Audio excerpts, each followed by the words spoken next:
My name is Monty LeClair, owner of Sinclair Arms, retired Navy SEAL of 25 years. Solar, basically, it seemed to be the most cost-effective way to kind of get off the grid. We live in a rural setting out here. I think one of the first real wake-up calls we had was when we went power out for 4 days straight. A lot of people rely on generators. I also want to add solar to that. This project was a really unique project and probably one of my favorites in 2024. Someone registered under the name Monty LeClair, and so I immediately called him, explained to me that he was in the early stages of designing his systems with panels, inverters, batteries, and then was really interested in using the Sinclair season adjustable sky rack as the mounting requirement. We supported the design and engineering of the structure, and then we partnered with Mid-America Solar to come out and install it for him.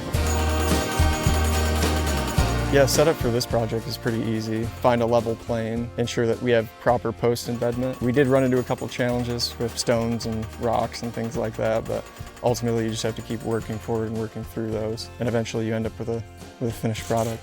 With Sinclair, it's been awesome. You know, if we need something, Kyle's usually right on top of it, or Dunley, or someone from the team reaches out. You know, we always have our hiccups and stuff related to us, but they're a team that we rely on. Having a network of EPCs, we all help each other out. They may have a customer they may push to us, you know, just because of overlap. So working together on these types of jobs is really important to our growth. First started, I ended up bouncing around to a lot of different places. For me, if I were to do it over again, I would probably start with Sinclair.